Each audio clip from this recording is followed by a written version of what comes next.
جب ماہ سیام رمضان المبارک جلوہ گر ہوتا ہے، جنت کے 8 دروازے کھول دیے جاتے ہیں، جہنم کے دروازے بند کر دیے جاتے ہیں اور شیاطین جکڑ دیے جاتے ہیں۔ اللہ جل شانہ اس موسم رحمت میں خاص عنایات اپنے بندوں پہ فرماتا ہے۔ ایک نفل ادا کرنے سے فرض ادا کرنے کا ثواب ملتا ہے اور ایک فرض ادا کرنے سے 70 فرائض ادا کرنے کا ثواب ملتا ہے۔ اسی طرح راہ خدا میں 1 روپیہ دو گے تو 70 روپے خرچ کرنے کا ثواب ملے گا۔ اسی طرح باقی نیکیاں بھی جتنی بھی ہم کرتے ہیں، وہ ایک نیکی کریں گے تو 70 گنا اجر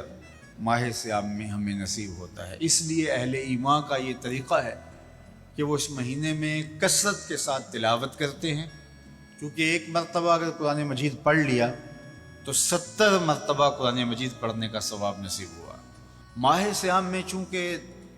شیطان بندھا ہوا ہوتا ہے، تو ہم اپنے آپ کو نیکی کی طرف اگر لانا چاہیں تو اتنی رکاوٹیں نہیں ہوتی جتنی عام دنوں میں ہوتی ہیں، لیکن اس باوجود بہت سارے لوگ ہیں جو رات کو بڑا پکا ارادہ کر کے سوتے ہیں کہ میں صبح وقت پہ اٹھوں گا اور نوافل بھی پڑھوں گا اور نماز بھی ادا کروں گا، لیکن جب صبح ہوتی ہے تو انہیں یا تو جاگ نہیں آتی یا نیند سے بیدار ہو جاتے ہیں، بستر سے اٹھا نہیں جاتا۔ جبکہ وہی شخص انہوں نے صبح سبزی منڈی جانا ہو تو چھلانگ لگا کے اٹھتے ہیں اور سبزی منڈی پہنچتے بھی ہیں۔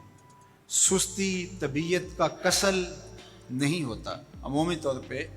ہم اپنے آپ کو بیمار تصور کر لیتے ہیں اور سستی اور کسل کا نام دے کر کے، بہانہ دے کر کے ہم کہتے ہیں کہ بس کیا کریں، ہم کو ارادہ کرتے ہیں روز لیکن ہم سے اٹھا نہیں جاتا، بس طبیعت اس طرح کی ہے، کسل ہے، سستی ہے۔ یہ بات ذہن میں رکھیے گا کہ ارادہ کرنے کے باوجود بھی صبح جب ہم اٹھ نہیں پاتے یا کوئی بھی نیکی کا کام ہم کرنے کا ارادہ کرتے ہیں تو ارادہ کرنے کے باوجود ارادہ ہی رہ جاتا ہے، ہم کر نہیں پاتے، تو اس کا سبب یہ ہوتا ہے کہ بہت سارے ہم گناہ کر چکے ہیں اور ان گناہوں کی وجہ سے ہم نیکی کی توفیق نہیں پاتے۔ حضرت حسن بصری رضی اللہ تعالی عنہ نے یہی وجہ اس کی بیان فرمائی ہے۔ تو اس کا بہترین طریقہ یہ ہے کہ توبہ کی جائے، اور توبہ بھی سچے دل سے کی جائے، رو رو کے اللہ سے گناہوں کی معافی مانگی جائے،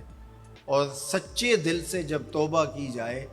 تو پھر سارے گناہ نہ صرف مٹا دیے جاتے ہیں بلکہ ان کو بدل کے نیکیوں میں تبدیل کر دیا جاتا ہے۔ تو ماہ سیام کے اندر پختہ عزم کریں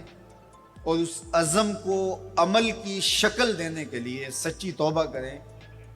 کہ ہمارا یہ رمضان اس طرح سے گزرے، یہ مہینہ اس طرح سے بسر ہو کہ ہم اس مہینے میں اللہ تعالیٰ کی قربت حاصل کر لیں، ہم گناہوں سے پاک ہو جائیں اور ہم جو ثمرات ہیں، جو فوائد ہیں اس مہینے کے، وہ ہم سمیٹ سکیں۔ تو یہ وہ مہینہ ہے جس کے انتظار میں میرے اور آپ کے آقا و مولا اپنی آنکھیں لگائے ہوتے تھے اور دن گن گن کے وقت گزارتے تھے کہ ماہ سیام آ رہا ہے۔ تو اس مہینے کا عزت کے ساتھ، تکریم کے ساتھ، اعزاز کے ساتھ استقبال کرو اور اس کو پلکوں پہ بٹھاؤ، اس کو دل پہ بٹھاؤ۔ اس مہینے کی تکریم یہ ہے کہ اس میں ہر برا کام چھوڑ دیا جائے۔ اگر کوئی شخص برا کام نہیں چھوڑتا اور روزے رکھتا ہے تو میرے اور آپ کے آقا و مولا کا ایک فرمان سن لیجئے، من لم یدع قول الزور والعمل بہ فلیس للہ حاجۃ فی ان یدع طعامہ و شرابہ۔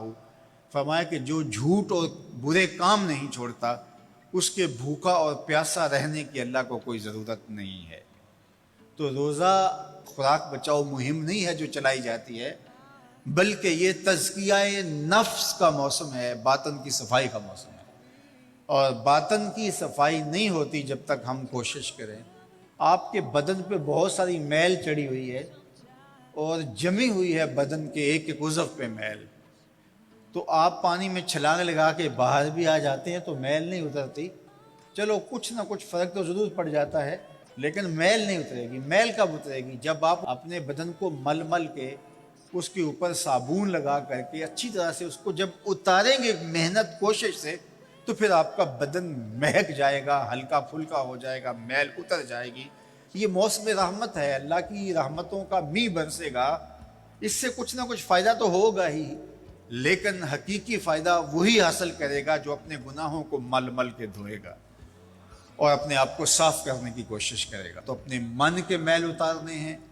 اپنے باطن کے میل اتارنے ہیں، اپنے اعمال کی درستگی کی کوشش کرنی ہے۔ صلاۃ التراویح مسجد میں نہیں آ سکتے تو گھروں میں پڑھ لیجئے، جس طرح بڑی عمر والے لوگوں کو، بیمار لوگوں کو کہا گیا کہ آپ گھروں میں پڑھ لیں، بچوں کو کہا گیا، لیکن چھوڑیے گا نا، یہ رمضان المبارک کا خاص عمل ہے۔ آج کل دین بیزار طبقہ مختلف جگہوں پہ بیٹھ کے مسجد پر، مدرسے پر، تراویح پر، ان چیزوں پر تبصرہ کر رہا ہے اور اتنا ہلکا ثابت کرنا چاہ رہا ہے ان امور کو، جس طرح یہ چیزیں ہوتی کچھ نہیں ہیں، جبکہ ماہ صیام کے قیام پر میرے اور آپ کے آقا مولا نے بشارت دیتے ہوئے فرمایا، من قام رمضان ایمانا و احتسابا غفر لہ ما تقدم من ذنبہ، جس نے رمضان المبارک کی راتوں میں قیام کیا ایمان اور محاسبہ نفس کے ساتھ، اللہ اس کے پچھلے سارے گناہ معاف فرما دیتا ہے۔ یہ بہت بڑی دولت ہے، تو اس دولت کو ضرور سمیٹیے گا، ضرور حاصل کیجئے گا، من کی ستھرائی، عفت اور پاکیزگی کا سامان کیجئے گا۔ اللہ آپ سب کو اپنی امان میں، اپنی حفاظتوں کے حصار میں رکھے۔